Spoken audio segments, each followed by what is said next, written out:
Assalamualaikum warahmatullahi wabarakatuh. Ini. Ya. Assalamualaikum warahmatullahi wabarakatuh. Innal hamdalillah ta'ala nahmaduhu wa nasta'inu bihi wa nastaghfiruh wa na'udzu billahi ta'ala min shururi anfusina wa min sayyiati a'malina. Man yahdihillahu fala mudilla lahu wa man yudlil fala hadiya lahu. وأشهد أن لا إله إلا الله وحده لا شريك له وأشهد أن محمدا عبده ورسوله اللهم صل وسلم وبارك على نبينا محمد وعلى آله وأصحابه أجمعين أما بعد إخواني dan akhwati yang semoga senantiasa dirahmati dan diberkahi oleh Allah Subhanahu wa Ta'ala. Saya mau berbicara di beberapa menit ke depan ini tentang amalan yang paling agung di sisi Allah Tabaraka wa Ta'ala, tentang amalan yang karenanya Allah Tabaraka wa Ta'ala menurun kitab-kitabnya, menutus para nabinya, para rasulnya. Allah menciptakan manusia dan jin dan malaikat. Bahkan Allah menciptakan langit dan bumi, surga dan neraka. Allah mensyariatkan syariatnya subhanahu jalla jalaluh. Allah subhanahu wa ta'ala menwujudkan hari qiyamah, hari hisab. Allah subhanahu wa ta'ala mensyariatkan jihad fi sabilillah. Amalan yang paling agung ikhwani yaitu tauhid kepada Allah azza wa jal pada setiap amalan. Tidak ada amalan tertentu ini amalan yang paling agung, yang lain tidak agung, tidak. Amalan yang paling agung yang nampak dalamnya tauhid Allah jalla jalaluh, yang ikhlas kerana Allah Tabaraka wa Ta'ala, yang murni kerana Allah Tabaraka wa Ta'ala, yang engkau melakukannya kerana berharap wajah Allah Tabaraka wa Ta'ala. Innama nut'imukum liwajhillah la nuridu minkum jazaa'an wala syukura. Sungguhnya kami hanya memberikan makanan untuk kalian kerana hanya mengharapkan wajah Allah. Kami tidak minta dari kalian terima kasih atau balasan. Kenapa? Inna nakhafu min rabbina yawman abusan qamtarira. Kerana kami takut kepada Tuhan kami pada hari yang sangat sulit, hari qiyamah.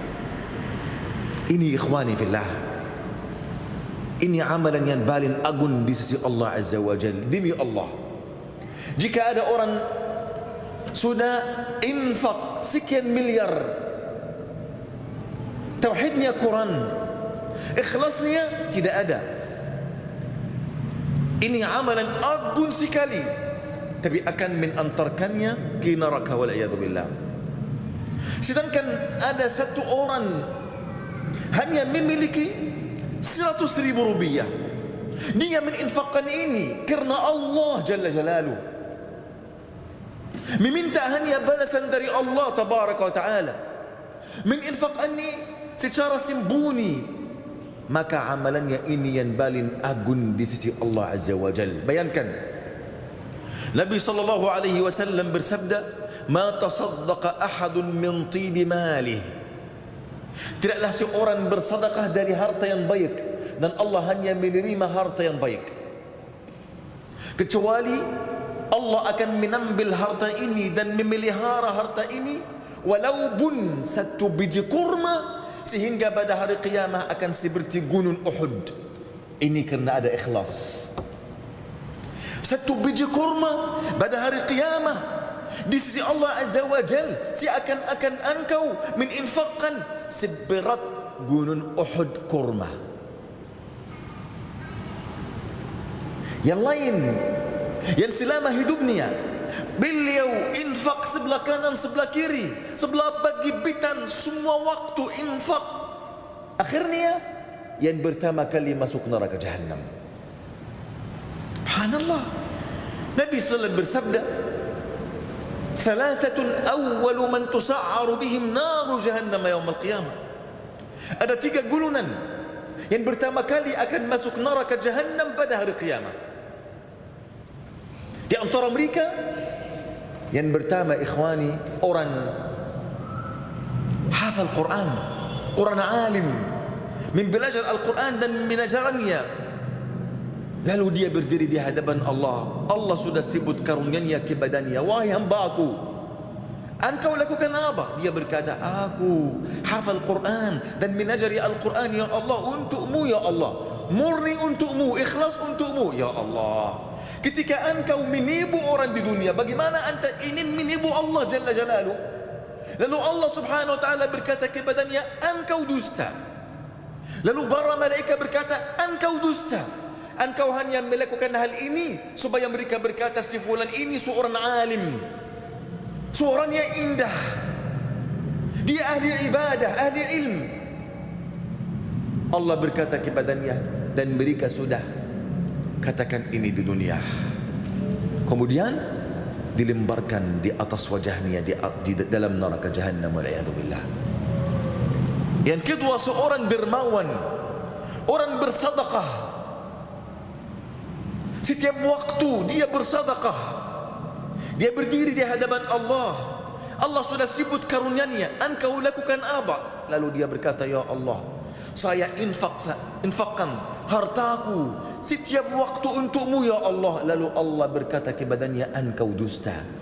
Engkau hanya melakukan hal ini supaya mereka berkata di dunia, fulan dermawan, fulan lakukan hal itu dan hal ini."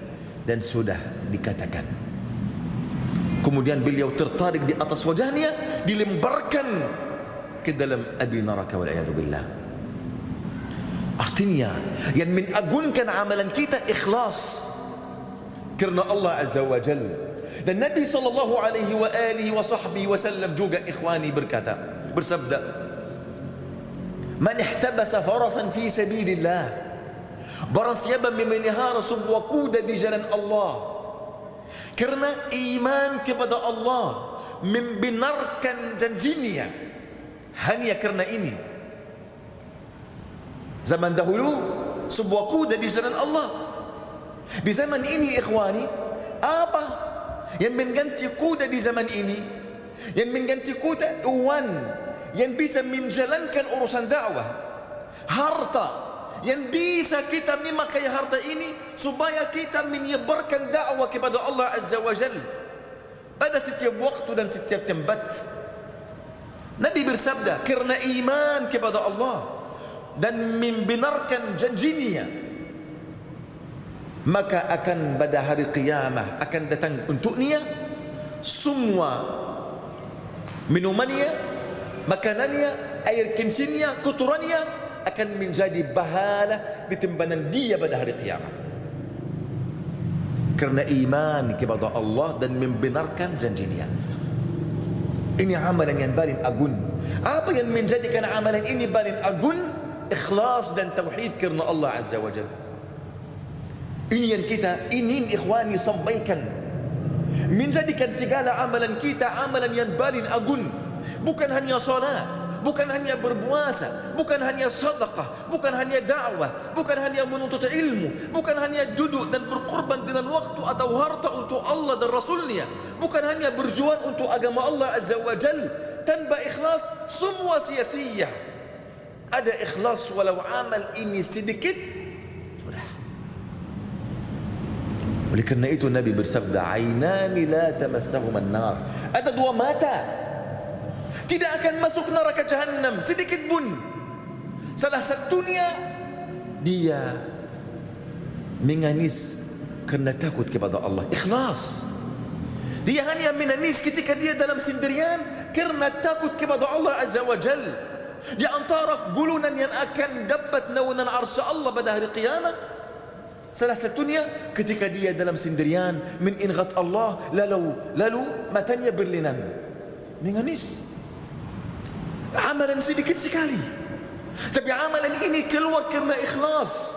Tidak ada orang yang memperlihatkan amalannya untuknya, tidak ada. Hanya dia dalam sendirian mengingat Allah, lalu matanya berlinan. Hal ini ikhwani sudah dijelaskan di dalam firman Allah Azza wa Jal, Qul inna salati wa nusuki wa mahyaya wa mamati lillah Rabbil alamin. Katakanlah wahai Muhammad, sungguhnya salatku, ibadahku, kehidupanku, sehingga matikanku untuk Allah Tuhan semesta alam ini. Bagaimana ikhwani fillah kita mewujudkan makna ini? Ini makna ikhlas dan tauhid karena Allah Azza wa Jal. Semua salat saya, semua beribadah saya, semua amalan saya, kehidupan saya, diam gerak saya, semua hembusan nafasan saya, semua kegiatan saya di dunia karena Allah Azza wa Jal. Saya suka si fulan atau cinta atau benci karena Allah Azza wa Jal. Saya temani si fulan karena Allah Azza wa Jal. Saya membantu si fulan karena Allah Azza wa Jal. Saya berjalan untuk menunai hasad si fulan karena Allah Azza wa Jal. Semua kegiatan saya karena Allah. Sebelum saya bergerak, saya harus hisab diriku. Saya harus menhadirkan niatku. Apakah amalan ini karena Allah atau karena hawa nafsu? Ini ikhwani, dan kita harus senantiasa mengingat. Saya suka ustaz ini, kenapa suka? Hawa nafsu atau karena Allah? Saya benci ustaz ini, kenapa? Saya suka si fulan ini, kenapa? Harus setiap amalan akhirnya kenapa? Dan untuk siapa? Segala amalan di dunia akan engkau bertanya terhadapnya pada hari kiamat dua soal. Yang pertama, kenapa engkau melakukan amalan ini? Untuk siapa? Yang kedua, bagaimana engkau menunaikan amalan ini? Apakah sesuai dengan cara Nabi SAW atau sesuai hawa nafsu? Qul inna salati wa nusuki wa mahyaya wa mamati. Aku memiliki niat untuk melaksanakan salat. Aku memiliki niat untuk melaksanakan ibadah, untuk hidup. Semuanya saya bisa memperbaiki niatku. Tetapi apakah engkau memiliki niat saat engkau mati? Tidak. Kenapa ini disebut di dalam sesuatu yang kita punya ikhtiar di dalamnya? Saya punya ikhtiar ketika di dalam salat untuk meluruskan niatku untuk Allah Azza wa Jalla. Mempunyai ikhtiar ketika di dalam beribadah. Faham? Segala macam ibadah aku punya ikhtiar untuk Allah atau untuk yang lain. Bamir kepada manusia atau murni karena Allah Azza wa Jalla. Segala hidupan saya punya ikhtiar juga. Tetapi saat kematian engkau tidak punya ikhtiar. Kenapa ini diletakkan pada tiga hal yang engkau punya ikhtiar ini?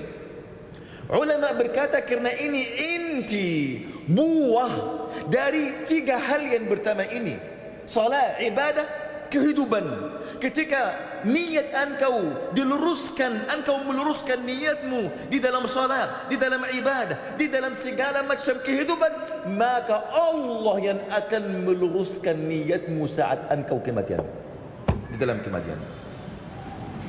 Dan ini makna firman Allah Azza wa Jal, yuthabbitillahu alladhina amanu bilqawli thabiti fil hayati dunya wa fil akhirah. Allah subhanahu wa ta'ala meneguhkan kedudukan orang di dalam kehidupan dunia dan saat dia ada kematian dengan kata yang benar, yaitu la ilaha illallah. Yang meneguhkan lidah engkau, hati engkau, Allah saja. Bukan karena engkau mampu, pintar, cerdas, bukan. Ada yang paling cerdas darimu, tetapi dia menyembah berhala. Dia sampai ke langit, Ketika dia kembali, dia menyembah berhala, waliyadzubillah, menyembah tikus. Mana kecerdasan dia? Tidak ada. Artinya ini tidak masalah anta cerdas atau tidak, mampu di dunia atau tidak. Ini urusan kepada Allah Azza wa Jal. Allah memberikan kesempatan besar untukmu. Allah beri petunjuk untukmu jadi orang muslim. Tanpa engkau minta dari Allah, sebelum engkau lahirkan di dunia, Allah yang memilih agama ini untuk anda. Alhamdulillah, ini karunia Allah Azza wa Jal yang paling besar. Engkau dilahirkan di tengah para muslimin oleh kedua orang tua muslim. Oleh kerana itu ikhwani, kita harus berjuang supaya kita bersyukur kepada Allah tentang nikmatnya ini. Ketika kita bersyukur segala nikmat Allah, maka nikmat ini akan tetap, bahkan akan tambah. La in syakartum la azidannakum. Jika kamu bersyukur kepada Allah, maka Allah akan menambah kamu. Oleh kerana itu ikhwani, masalah tauhid ini masalah yang paling penting di dalam kehidupan kita semua. Dan tauhid ini bukan hanya saya faham mustalah ini, saya hafal kata ini, atau sudah hadir majlis ilmu untuk menjelaskan buku ini dan buku itu. Tidak ikhwani. Nabi SAW selama di Makkah 13 tahun hanya menanamkan di dalam hati sahabatnya tauhid. Tidak ada salat, tidak ada puasa, tidak ada haji, tidak ada jihad.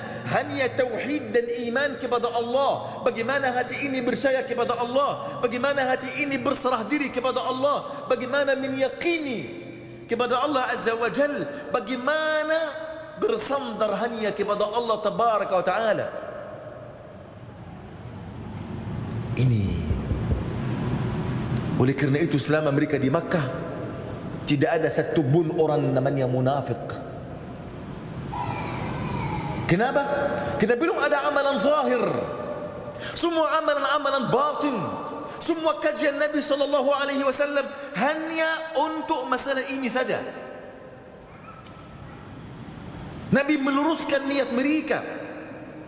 Nabi SAW menanamkan makna-makna la ilaha illallah yang benar di dalam hati mereka semua. Tidak ada yang memberi rezeki yang benar kecuali Allah Jalla Jalaluh. Tidak ada yang mengatur segala alam semesta ini kecuali Allah Tabaraka wa Ta'ala. Tidak ada yang bisa membela mudarat, yang mendapat manfaat untukmu kecuali Allah saja.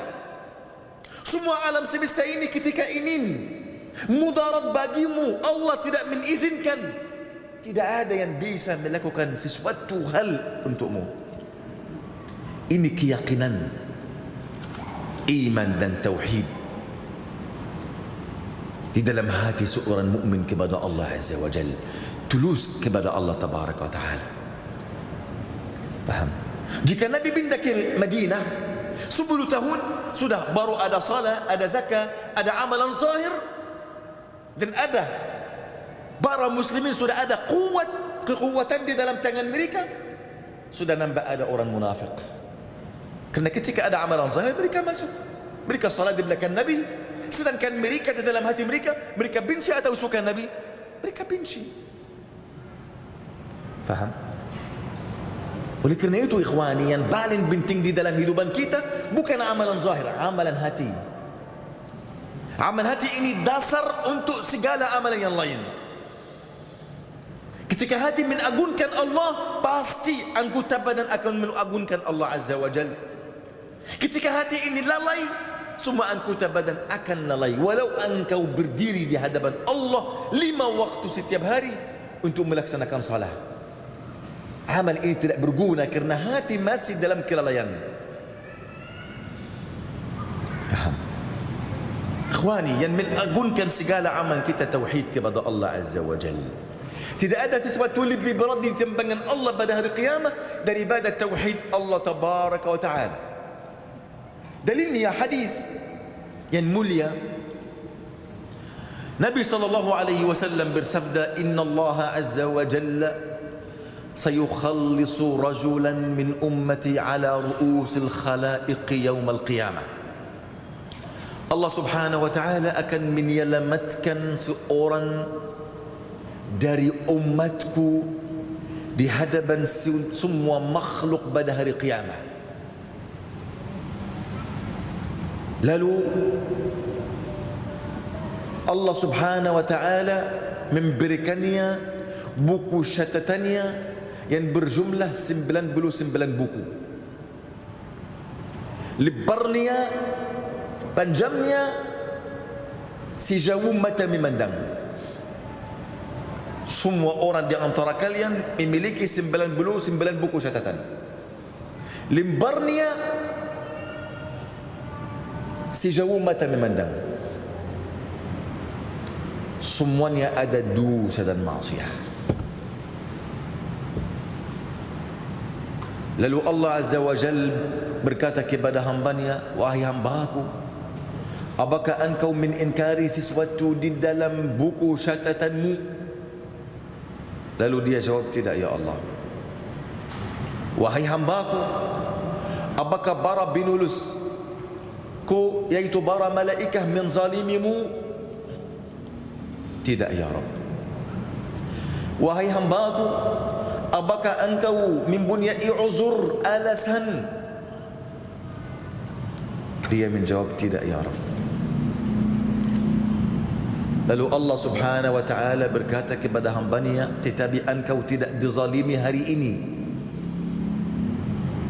Dan Allah mengeluarkan dari buku catatan ini sebuah kartu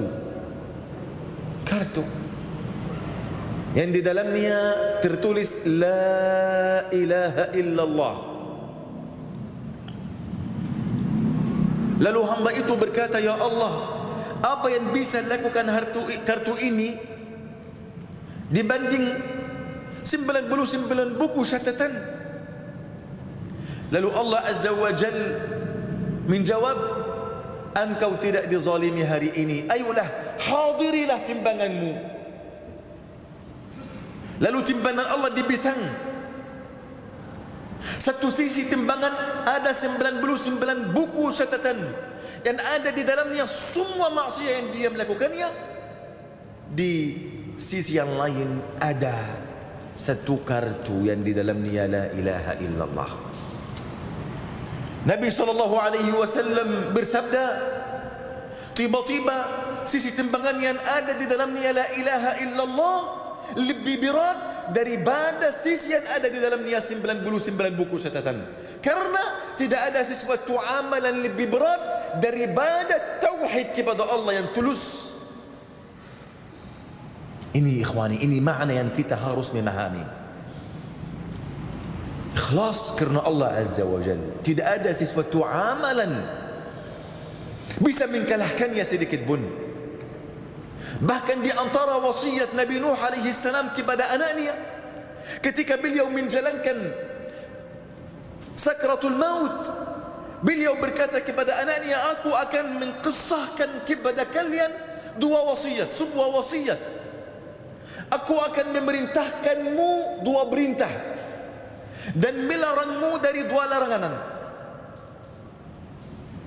Yang pertama, aku memerintahkanmu untuk mengucap la ilaha illallah. Dan ketahuilah, sekiranya langit yang 7, bumi yang 7, ketika dibuat di sebuah sisi timbangan pada hari kiamat dan diletakkan pada satu sisi yang lain la ilaha illallah, maka yang lebih berat satu sisi yang ada di dalamnya la ilaha illallah. Dan sekiranya 7 langit dan 7 bumi bersatu membentuk satu lingkaran, pasti akan dibatahkan oleh la ilaha illallah. Gitu ikhwani.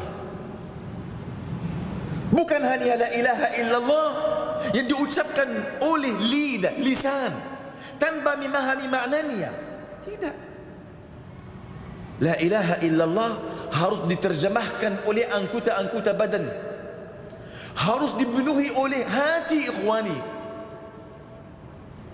Engkau mengagunkan Allah Azza wa Jalla lebih daripada segala sesuatu yang lain. Engkau memuliakan Allah Azza wa Jalla lebih daripada segala makhluk yang lain. Faham? Dan ini harus dinambah di setiap amalan-amalan engkau. Oleh kerana itu sebuah ayat yang menumbulkan semua makna ini. Firman Allah Azza wa Jal, "Qul in kana aba'ukum wa abna'ukum wa ikhwanukum wa azwajukum wa ashiratukum wa amwalun iqtaraftumuha wa tijaratun takhshawna kasadaha wa masakin tardawnaha ahabba ilaykum min Allah wa rasulihi wa jihadin fi sabili fatarabbasu hatta ya'ti Allah bi amrih wallahu la yahdi al-qawma al-fasiqin." Jika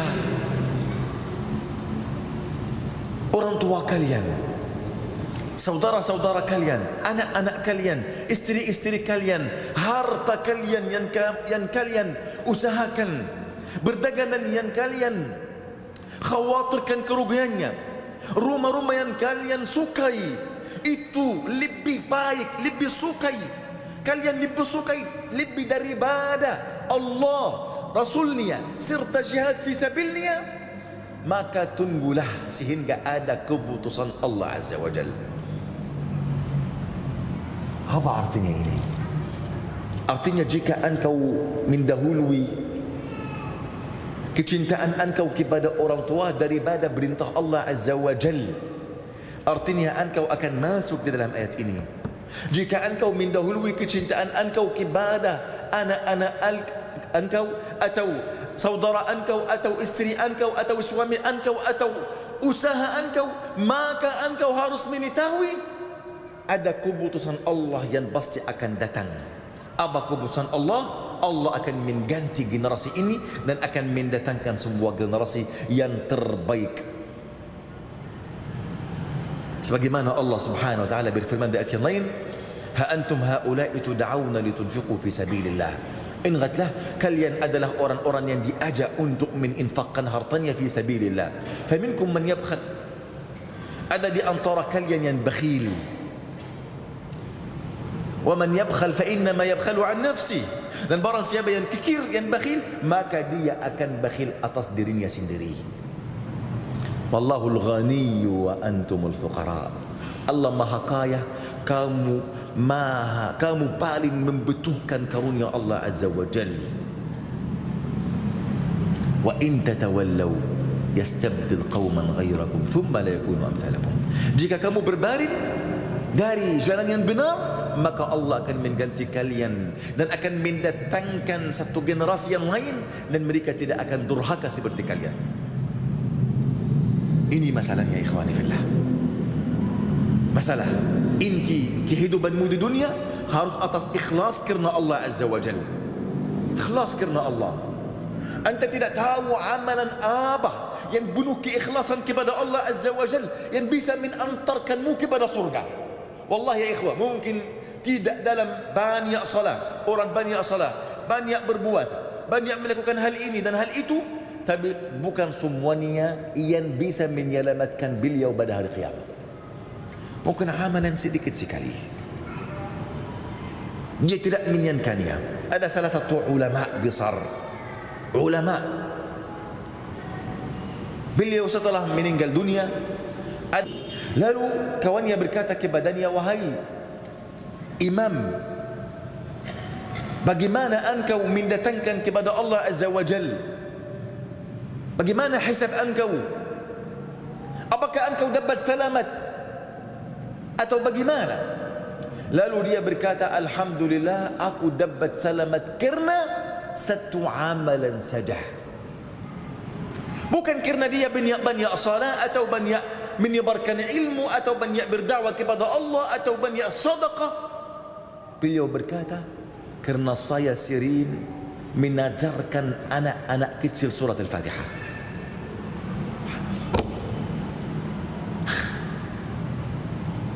Bayangkan ini, kerana saya sering mengajarkan anak-anak kecil surat Al-Fatihah. Kerana amalan ini yang adanya ada ikhlas, amalan ini hanya bisa yang menyelamatkan dia pada hari kiamat. Seperti ikhwani, Contoh baik sekali ini juga. Yang meriwayatkan ini salah satu ulama di abad 3 Hijriyah, namanya Abdullah bin Miskin Al-Basri. Abdullah bin Miskin Al-Basri. Beliau berkata, beliau hanya mempunyai satu anak kecil dan istrinya, dan sangat fakir. Dia seorang alim, tapi sangat fakir dan miskin. Sudah selama 3 hari tidak ada makanan sedikit pun untuk beliau atau untuk anak beliau atau istri beliau. Anak beliau terus menangis, hampir akan mati. Begitu juga istrinya. Lalu beliau keluar dari rumah. Beliau mencari orang untuk membeli rumahnya. Tidak apa-apa beliau tinggal di jalan atau di hutan, yang penting ada makanan dan minuman untuk anak yang kecil ini. Ketika beliau di jalan, ada temannya seorang alim juga menemui beliau. Berkata, "Gimana wahai Abdullah?" Saya mencari orang untuk membeli rumahku. Kenapa? Kita sudah 3 hari tidak ada makanan sedikit pun di rumah kita, dan anak saya hampir mati. Lalu kawannya ini ada gandunan, di dalamnya ada roti dan madu. Dia berkata, "Ambil ini, kasih untuk istrimu dan anakmu, faham, sehingga aku akan kembali ke rumah engkau."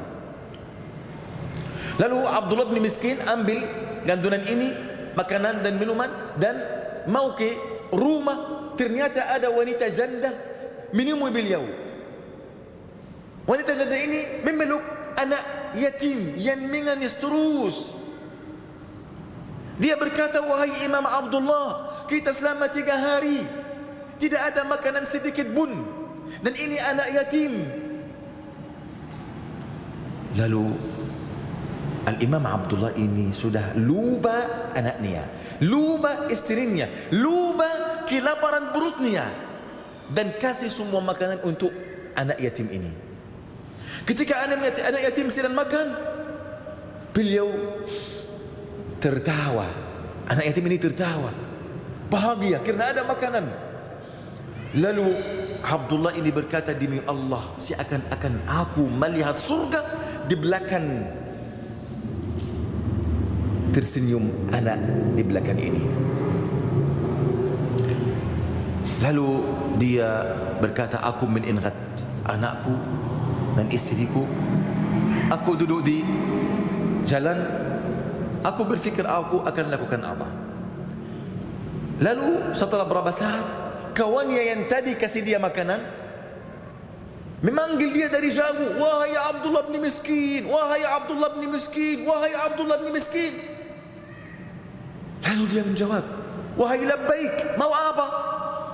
Dia berkata, "Engkau duduk di sini dan Allah Subhanahu wa taala sudah mengirimkan semua kenikmatannya di depan pintu rumahmu. Apa yang terjadi? Ayo ke rumah engkau." Mereka pergi, ternyata ada kafilah. Tahu kafilah? Kafilah hampir 30 unta. Atasnya ada barang banyak, makanan, minuman, pakaian dan harta. Dari mana ini? Lalu ada orang di kafilah ini berkata, "Saya dahulu 30 tahun yang lalu pinjam uang dari ayahmu untuk jual beli di negeri yang lain. Ternyata saya tidak bisa kembali ke sini kecuali sekarang. Ini hak engkau.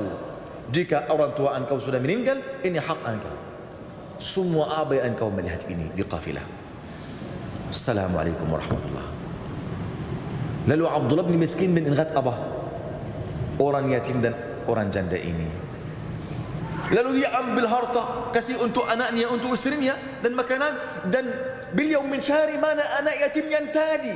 Dia berfikir bahwasannya Allah berikan karunia ini kerana beliau mengutamakan anak yatim atas dirinya, atas anaknya sendiri. Lalu beliau menemui anak yatim, beliau kasih setiap bulan hampir 100 dinar. 100 dinar, dinar dahulu, 1 dinar bisa membeli 1 ekor domba. 100 dinar ini banyak sekali ikhwani. Mungkin bagaimana harta sekarang 100 dinar? 1 dinar mungkin 4 juta atau 3,5 juta. Banyak sekali. Ini setiap bulan. Lalu Abdullah bin Miskin ini berkata, saya sudah tahu bagaimana keutamaan sedekah. Maka setiap waktu aku bersedekah, mungkin 1 kali 1.000 dinar, 1 kali 10 dinar, 1 kali 100 dinar. Sudah berapa bulan aku bermimpi bahwasannya kiamat sudah terjadi dan saya di antara manusia banyak. Saya dipanggil Abdullah bin Miskin. Aku berkata labbaika, ayolah hadirilah timbanganmu. Lalu aku berdiri menuju timbanganku, maka dosa-dosaku diletakkan pada satu sisi timbangan, maka satu sisi yang lain ada kebaikanku. Maka dosa saya berat sekali, berat sekali. Saya melihat banyak sedekah yang saya sudah menunaikan. Ada 1.000 dinar sudah sia-sia, ada 100 dinar sia-sia, ada 500 dinar sia-sia, ada 10.000 dinar sia-sia. Semuanya anak menunaikan sedekah di dunia. Kenapa sia-sia? Waktu dia sia-sia terbang seperti debu. Di bawahnya ada riya, pamer kepada manusia, tidak ikhlas kerana Allah Azza wa Jal. Semuanya terbang dari timbangan kebaikanku, tidak ada keberatan sedikit pun untuknya. Saya sudah meyakini bahwasannya aku akan masuk neraka. Lalu Allah Azza wa Jal berkata kepadaku, engkau tidak dizalimi pada hari ini, engkau masih memiliki kebaikan. Lalu kebaikan apa? Semua sedekah-sedekah yang saya sudah menunaikan di dunia, semuanya sia-sia kerana tidak ada ikhlas di dalamnya. Lalu roti yang dia kasih untuk janda dan orang yatim dikeluarkan, diletakkan pada satu sisi timbangan kebaikan, maka berat tapi masih kebaikan seperti keburukan. Dia masih ingin kebaikan. Maka Allah berkata kepadanya, engkau masih mempunyai kebaikan di sisi kami, yaitu air tangisan orang yatim diambil dan dibuat di sisi kebaikan dia. Dia memberatkan sisi kebaikan. Engkau masih mempunyai kebaikan di sisi kami, yaitu ketika anak yatim sudah makan dan sudah kenyang, dia tersenyum. Tersenyum beliau diletakkan pada satu sisi kebaikan. Maka ada yang memanggil, wahai Abdullah bin Miskin, bergembiralah, engkau akan masuk surga. Gitu ikhwani, ikhlas karena Allah Azza wa Jal. Ikhlas karena Allah Tabaraka wa Ta'ala. Subhanallah. Dan ada juga kisah dari Abu Sa'id Al-Khudri radhiyallahu anhu. Abu Sa'id Al-Khudri ketika beliau menjalankan sakaratul maut, beliau berkata kepada anaknya, wahai anakku, tazakkaru sahib ar-raghif. Ingatlah orang sahib ar-raghif, mempunyai roti. Lalu anaknya bertanya, siapa itu sahib ar-raghif? Wahai ayahku, di zaman Bani Israel beliau beribadah kepada Allah Azza wa Jal hampir 60 tahun. tidak pernah bermaksiat sedikit pun selama 60 tahun. Tidak pernah bermaksiat. Dia mempunyai sebuah rumah, dia hanya turun dari rumah ini sekali bukan, pergi ke pasar, beli makanannya, minumannya untuk cukupnya satu bukan. Dan beliau naik ke rumahnya, beliau tetap beribadah kepada Allah Azza wa Jal tanpa ada berputusan. Akhirnya setelah 60 tahun beliau beribadah, sedangkan beliau pergi ke pasar, beliau melihat seorang wanita yang cantik. Lalu wanita ini ajak orang ahli ibadah ini untuk berzina. Lalu orang ahli ibadah ini sudah melakukan zina bersama wanita ini. Beliau tetap bersama wanita ini berapa hari? 6 hari. 6 hari dia tinggal bersama wanita ini di dalam zina wal'iyazubillah. Setelah 6 hari beliau sadar, lalu beliau bertaubat, beliau menangis, beliau mewajibkan atas dirinya bahwasannya beliau akan berjalan di badan basir. Setiap langkah dia bersujud kepada Allah, langkah yang lain dia bertasbih dan istighfar, langkah yang lain bersujud, langkah yang lain bertasbih dan istighfar. Terus seperti ini. Bani Israel senantiasa mereka mewajibkan atas diri mereka apa yang Allah tidak tetap atas mereka. Paham? Ini syariat mereka, bukan syariat kita.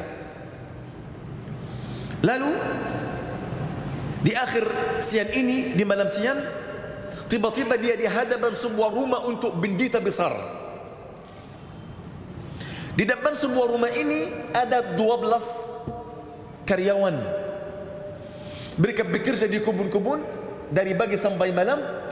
Makanan mereka hanya untuk setiap orang satu roti besar yang dimasak oleh pendeta ini.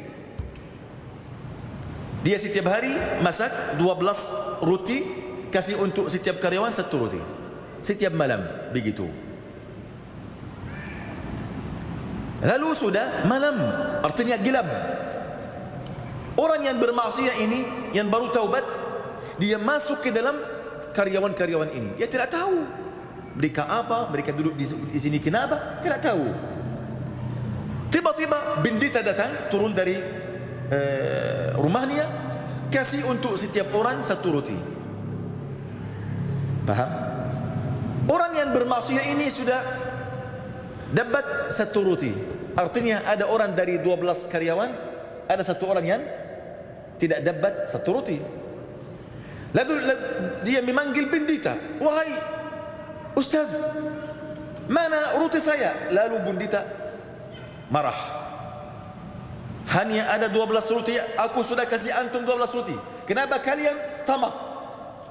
Demi Allah aku tidak kasih lagi hari ini. Lalu orang yang bermaksiat, tidak ada orang melihat dia sedikit pun kecuali Allah. Lalu dia ambil roti dia dan kasih untuk orang yang tidak dapat roti. Kemudian dia meninggal setelah itu langsung.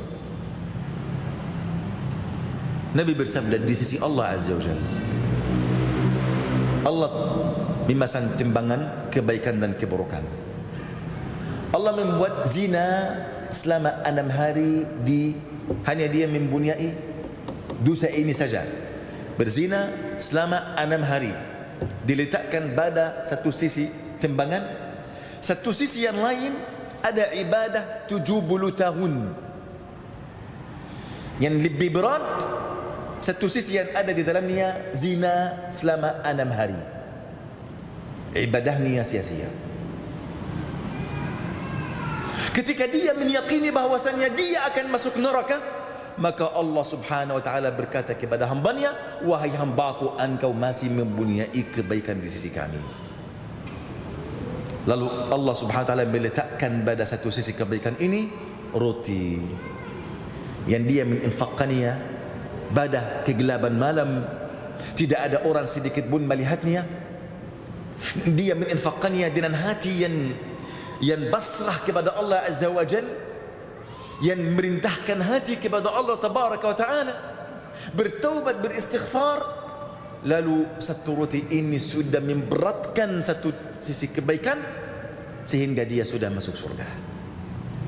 Oleh kerana itu Abu Sa'id Al-Khudri senantiasa berkata kepada anaknya, tazakkaru, ingatlah sahibur raghif, orang yang mempunyai roti. Maksudnya orang ini yang menyelamatkan dia pada hari qiyamah, roti ini saja, bukan amalannya yang banyak, ikhwan. Oleh kerana itu ikhwani, aku kembali di judul kita, amalan yang paling agung, amalan yang ikhlas kerana Allah Azza wa Jal, yang murni kerana Allah Azza wa Jal, yang merusakkan ikhlas kita dan tauhid kita kepada Allah Azza wa Jal jika kita bodoh terhadap nama-nama Allah dan sifat-sifatnya dan perbuatan-perbuatannya. Jika kita tidak mempelajari apa yang kita harus menyakini kepada Allah Azza wa Jal. Faham? Apa yang kita harus menghindari supaya kita tidak dapat kemurkaan Allah Tabaraka wa Ta'ala. Oleh kerana itu Ali bin Abi Talib radhiyallahu anhu berkata, alamatul al-murai, tanda orang yang berbuat riya ada 3 tanda. Yang pertama, dia rajin ketika di hadapan manusia. Yang kedua, dia malas ketika dalam sendirian. Yang ketiga, dia bertambah amalnya jika dipuji dan menuruninya jika dicela. Ini tanda orang yang melakukan amalnya riya, tanda orang yang tidak ikhlas di dalam amalnya, ikhwani fillah. Oleh kerana itu kita harus menghindari hal ini dengan mempelajari tauhid, memahami nama-nama Allah dan sifat-sifatnya subhanahu wa ta'ala, min tadabburi dan min hayati Al-Quran. Al-Quran ikhwani tidak ada satu halaman kecuali ada banyak sebut nama-nama Allah, sifat-sifatnya, perbuatannya subhanahu jalla jalaluh. Ketika kita memahami ini, menyakini terhadap nama Allah dan sifat-sifatnya, menyaksikan ini dengan mata hati sebelum mata kepala, menjalankan makna-makna ini di dalam kehidupan kita, wallahi ya ikhwah, sudah kita akan istirahat, baik di dalam penderitaan atau kesempitan atau kelausan. Karena semuanya ini ketetapan Allah bagimu. Pasti ketetapan Allah bagi saya lebih baik daripada apa yang saya harapkan untuk diriku sendiri. Ini buah dari iman kepada nama-nama Allah dan sifat-sifatnya subhanahu wa ta'ala. Oleh kerana itu ikhwani, masalah ilmu yang paling penting. Kita tidak bisa memperbaiki niat kita kecuali melalui ilmu. Kita tidak bisa mewujudkan iman kepada Allah kecuali melalui ilmu. Kita tidak bisa mewujudkan taqwa kepada Allah Azza wa Jal kecuali melalui ilmu. Kita tidak bisa menerani jalan kita kepada Allah Azza wa Jal kecuali melalui ilmu. Kita tidak bisa menjalankan syariat Allah di dunia kecuali melalui ilmu. Kita tidak bisa mewujudkan tauhid di dalam segala amalan kita kecuali melalui ilmu. Kita tidak bisa mewujudkan ketakwaan kepada Allah, ketakutan kepada Allah, kepercayaan kepada Allah kecuali melalui ilmu. Oleh kerana itu tujuan iblis yang utama di dunia, dia ingin mencabut cahaya ilmu dari hati seorang hamba, supaya membiarkan seorang hamba ini di dalam kegelapan maksiat dan dosa. Ketika ini terjadi, maka seorang hamba ini akan menjadi tawanan iblis. Wal'iyadzubillah. Oleh kerana itu iblis senantiasa menjauhkan engkau dari majlis ilmu, menjauh engkau dari menhayati atau mentadabburi Al-Quran. Paham? Mematikan cahaya ilmu di dalam hatimu. Paham? Engkau bersemangat sekarang untuk menuntut ilmu, besok tidak ada. Kenapa? Ini perbuatan iblis. Iblis ingin menjatuhkan engkau di dalam hal seperti ini. Kerana yang bisa membela semua godaan syaitan, ilmu yang ada di dalam dadamu. Wahyu Allah Azza wa Jal. Ini senjatamu wahai orang mukmin. Semoga Allah Subhanahu wa taala melindungi kita semua, ikhwani fillah, dan menerangi semua kehidupan kita dan akhirat kita, dan menampuni dosa kita semua. Amin amin ya rabbal alamin. Semoga Allah Subhanahu wa taala mewujudkan ikhlas dan tauhid yang murni di dalam kehidupan kita. Allahumma amin amin amin ya rabbal alamin. Dan cukup sampai di sini. Semoga Allah Subhanahu wa taala apa yang kita sampaikan akan bermanfaat untuk saya sendiri, untuk kalian semua. Semoga Allah Subhanahu wa taala memaafkan kita ketika ada kesalahan atau kekurangan dari materi kita ini. Amin amin ya rabbal alamin. Taib, kita buka berapa minit kita beri insyaallah untuk tanya jawab. Ketika ada ini yang bertanya, silahkan.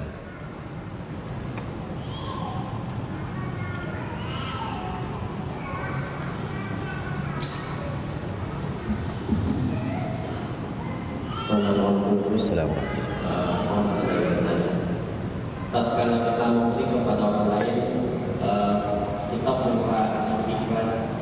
Tapi di sisi lain kita memiliki kekhawatiran bahwa kita tidak bisa memberikan kepada keluarga kita sendiri. Lalu bagaimana cara kita menangani perasaan seperti itu, Syekh? Saya tidak dengar bagus. Tanpa ini dan tanpa mic. Tanpa mic.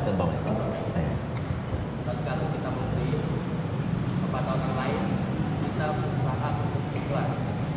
Tapi di sisi lain kita khawatir kepada keluarga kita bahwa kita tidak bisa mencukupi. Lalu bagaimana kita menangani perasaan seperti itu, Syekh? Kita menahan seperti ini. Ya, bagaimana kita berusaha untuk ikhlas dan tidak khawatir. Jamil. Sudah faham soalnya? Masalah ikhlas dan khawatir untuk riya. Bagaimana kita menjauhkan diri kita dari masalah riya? Bagaimana kita mewujudkan ikhlas, ikhwani fillah? Ini wallahi judul yang paling penting. Ikhwani dan akhwati yang semoga senantiasa dirahmati dan diberkahi oleh Allah Subhanahu wa taala. Seperti kita sudah tahu, ikhlas ini sesuatu yang paling agung di sisi Allah Azza wa Jalla. Segala amalan kita tergantung ada ikhlas atau tidak.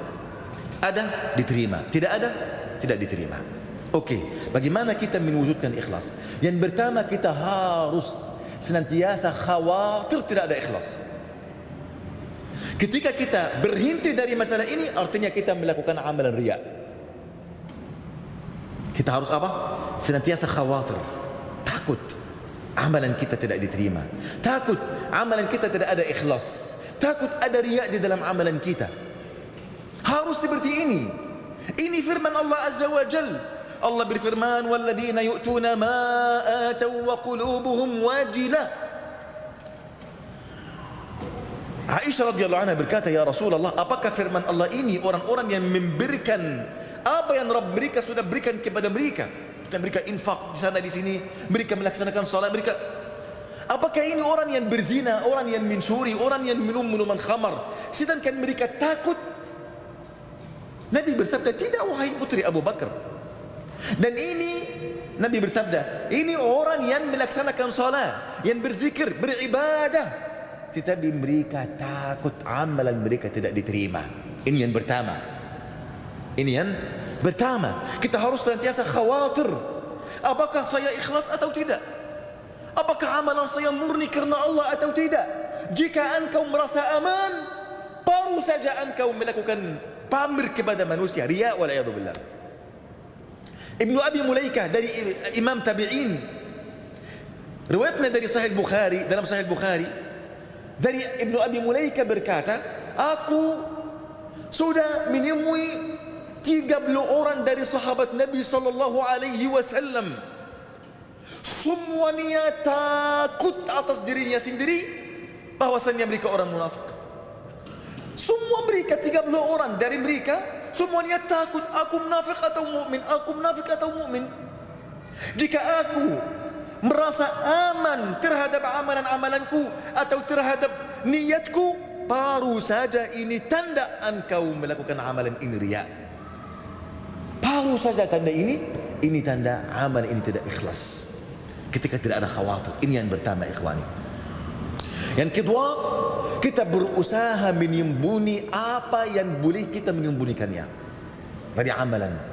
Ada amalan kita bisa melakukannya secara tersembunyi, seperti qiyamul lail, seperti zikir kepada Allah Azza wa Jalla, seperti doa untuk ikhwan kita di zahrul ghaib yang tersembunyi. Ana punya berapa kawan, ana harus doa untuk mereka kebaikan. Mereka mungkin sendiri tidak tahu, aku doa untuk mereka. Hanya yang tahu Allah. Ini ikhlas. Zikir di dalam tersembunyi, ini ikhlas. Ibadah berpuasa, tidak ada seorang pun tahu, walaupun mereka tahu, tapi ini tanda ikhlas. Karena puasa ini mungkin mereka tahu ikhlas, orang mungkin berbuka sendiri ikhlas. Oleh kerana itu Allah berfirman dalam hadis qudsi, segala amalan anak Adam untuk mereka kecuali berpuasa hanya untukku, dan aku yang akan berikan pahalanya.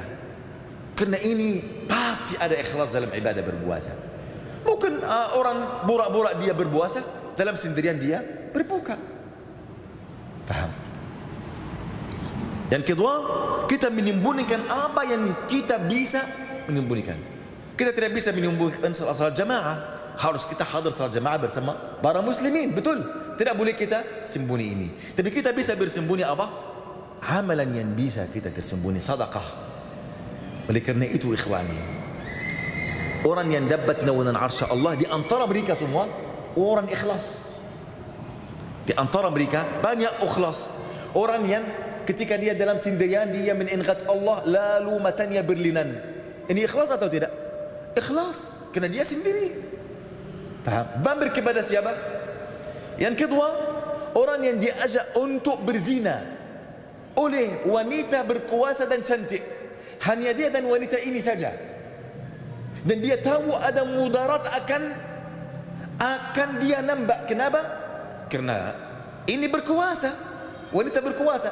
Dia ingin, lalu dia ingin, pasti ada mudarat. Ini semuanya ikhlas. Yang ketiga, seorang hamba yang mengeluarkan sedekah dengan tangan kanan dan menyembunyi ini supaya tangan kiri tidak tahu apa yang dilakukan oleh tangan kanan. Ini ikhlas.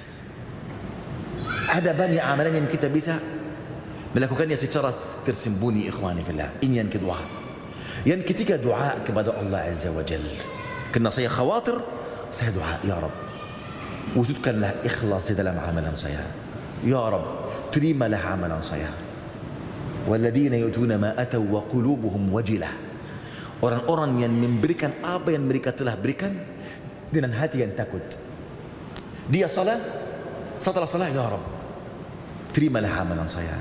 Jika engkau tidak terima amalan saya akan binasa ya Allah. Gitu ikhwani, doa terus.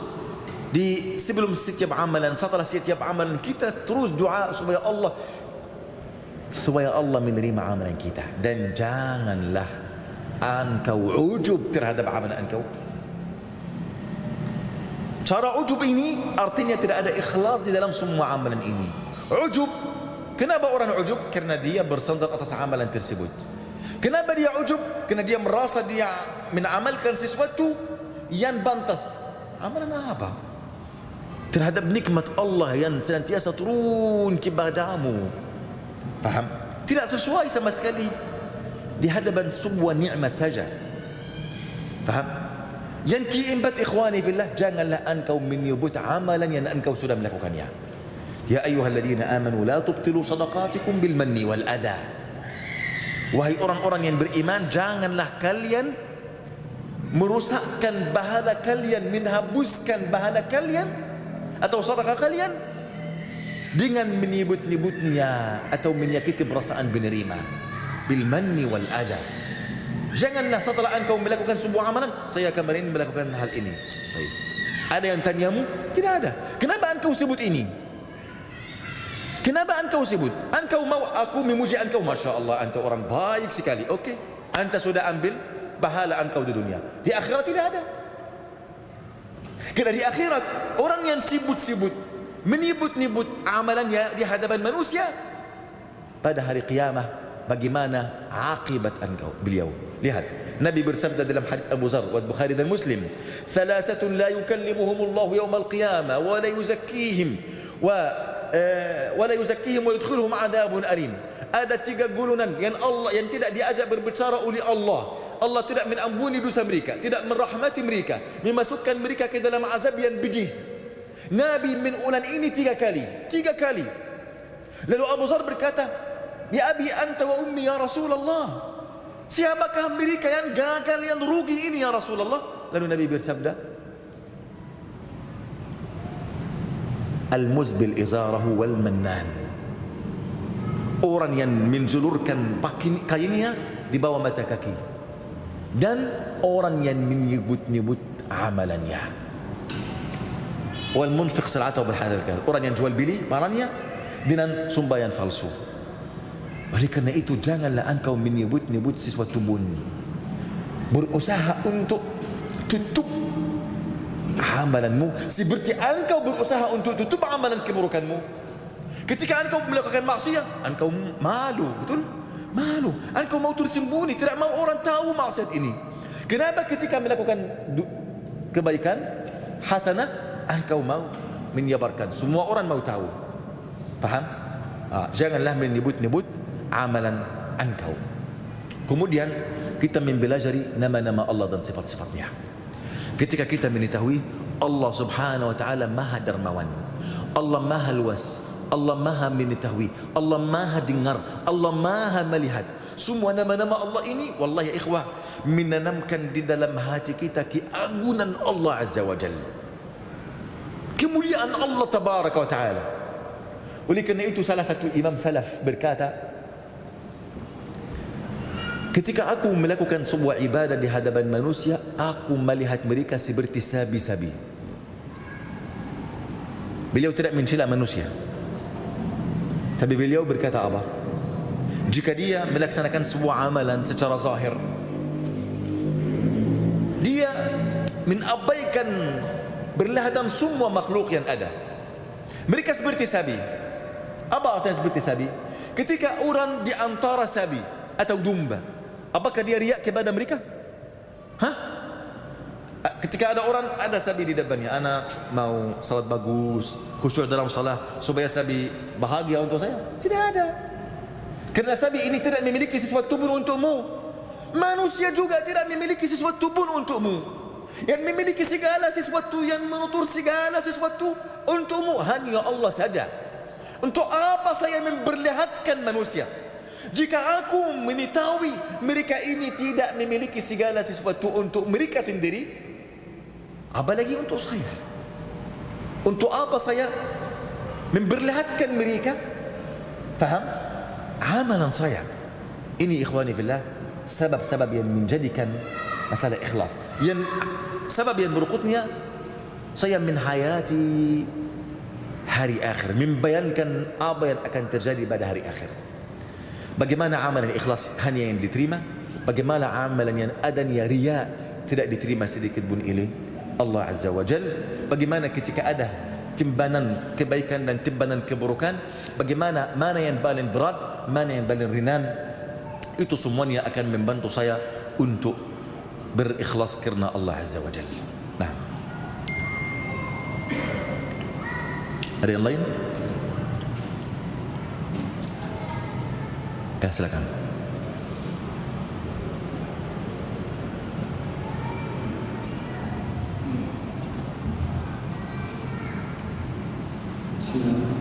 Izin bertanya saya, tadi dijelaskan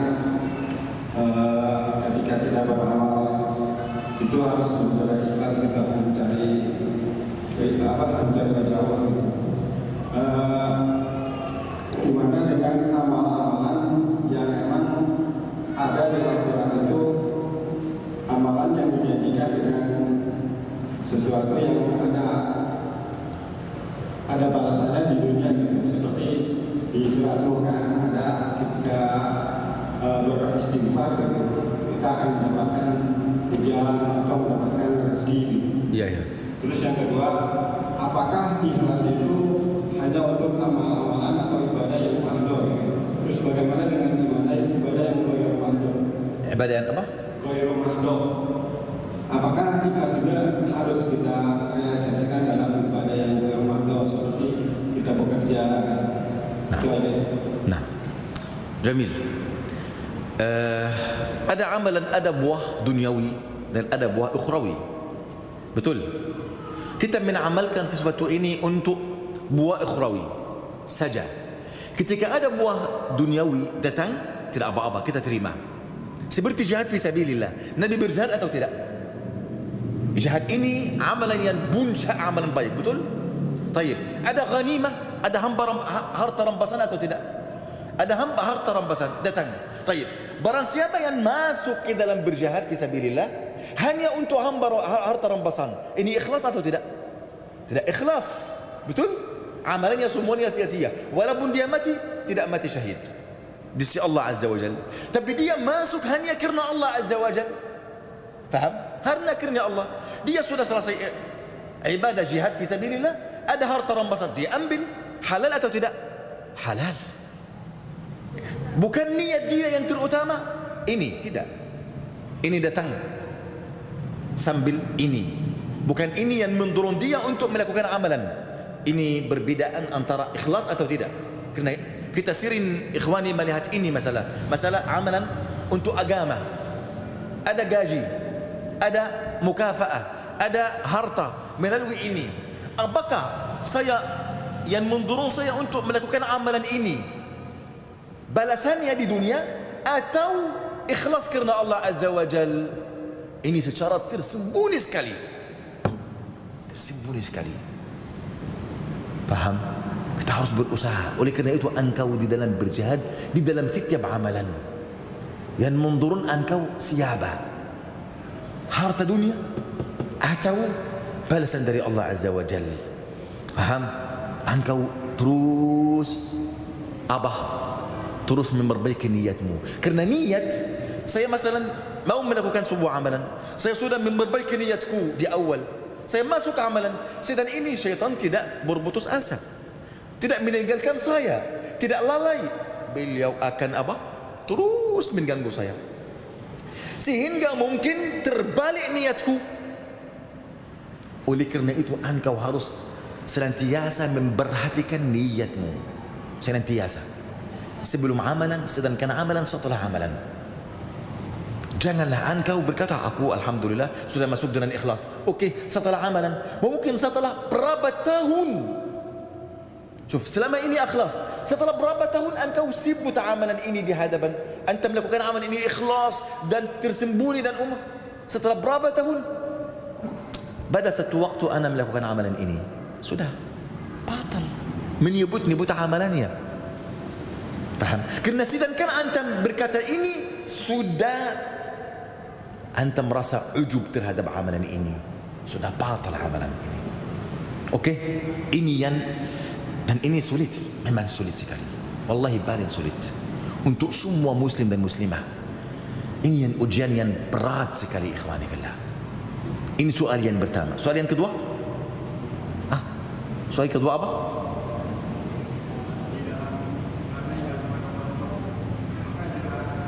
Ya, ibadah ghair mahdah. Maksudnya ana bekerja di masalah dunia, di BT atau ini, apakah saya betul ikhlas kerana Allah Azza wa Jalla atau tidak? Faham? Ini ibadah ini tidak termasuk di dalam ibadah. Pekerjaan saya tidak termasuk dalam ibadah.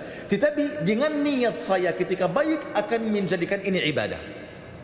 Saya bekerja supaya saya memenuhi keperluan keluarga saya, anak saya, istri saya. Ini insyaAllah akan pahala besar sekali. Nabi bersabda, hatta luqmah, sebuah roti yang engkau buat di dalam mulut istrimu, engkau akan menambil pahala sedekah. Faham? Dengan niat. Oleh kerana itu Nabi bersabda, innamal a'malu binniyat. Sesungguhnya segala amalan tergantung niatnya. Faham? Segala amalan tergantung niatnya. Dan ulama berkata dari hadis ini, an-niyatus salihat, niat yang baik membalikkan adat kepada ibadat. Faham?